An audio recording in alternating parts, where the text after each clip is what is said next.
Frankstown, Mississippi has become a pretty notable site among fossil hunters for a very specific reason.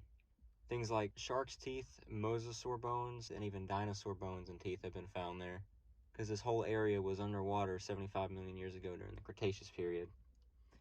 Stick around until the end of the video to see some of the crazy stuff we found on our last trip there.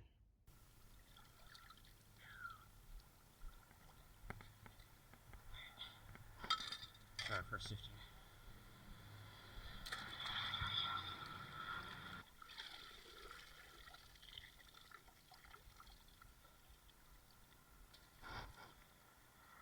Bunch of shell fragments.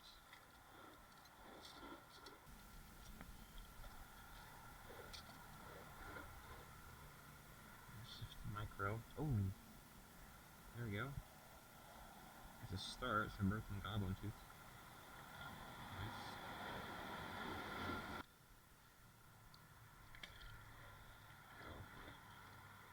I'm sure we're gonna find plenty of teeth in here.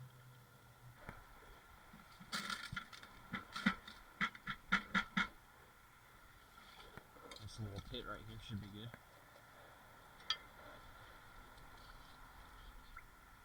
Oh yeah. So much gravel.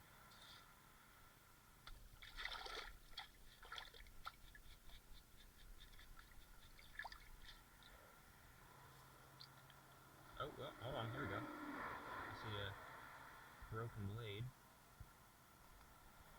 Yep. Squalid corax tooth. That one would have had nice colors. I'm going to put a lot less in this next sift and look through it a lot more carefully.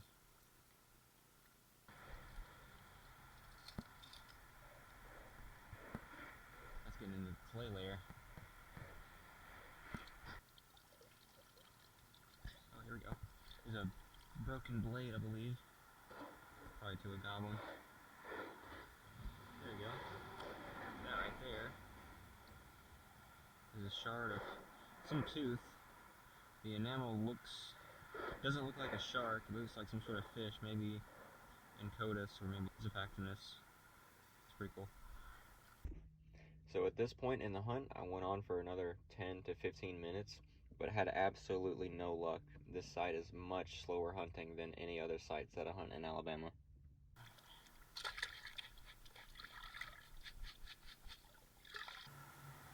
That's pretty cool.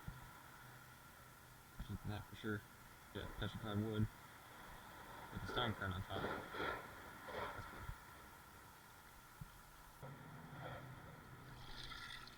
Oh, hello. Wow. Okay. That paid off.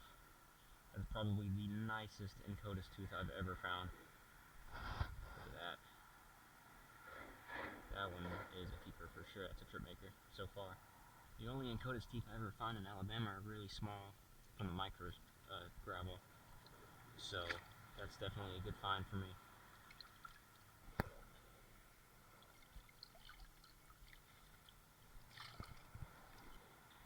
here we go.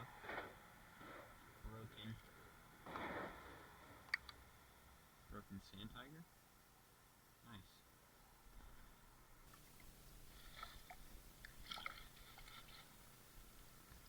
Big old clamshell. Check that out. Not even gonna try to identify the species though. I don't do invertebrates at all. Oh yeah, here we go. It's like a broken ceratolamina. Not bad. I just need to find a full one of those.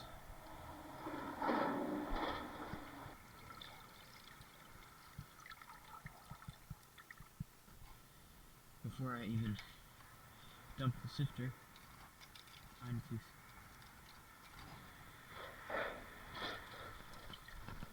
Now, unfortunately, after this last clip was recorded, my camera did go dead. And it's unfortunate because just after that, I found one of the craziest things I've found that entire trip. So this here is actually a tooth from a mosasaur called Globidens. Now, they had rounded teeth, for crushing things like giant clams and oysters and even ammonites. These are pretty rare finds for this part of the country. I know a lot of them are found out in like Morocco and over in Africa and stuff, but for being where we are, this is a pretty significant find. Very last thing I expected to find out here today. Now, throughout the video, you may have noticed me collecting a lot of the gravel that we find in the bottom sifter. Essentially, what I do with it is I take it home, dry it out, and I just pick through it little by little just to see if there's any sort of small fossils that I can find that I wouldn't usually find in the normal stuff. So this is what I've found so far. Now keep in mind, this is only from the first few scoops of the gravel. I got like a whole, 5-gallon bucket of it, but that would take me forever to go through. So this is just a little bit that I got on the surface, and already I found a good couple things. Probably my most significant find of the micro gravel so far is this small mammal tooth. Now, I'm not sure entirely what it's from. I've heard people tell me either it's, raccoon. Some people have said even something like a mink or like a weasel or something like that. But there's a slight chance that it's from actually an ice age or like Pleistocene aged deposit in the same area. There's a tiny bit of overlap in the area, but I'm hoping it's Cretaceous, because if it was, that'd be a huge find for this site.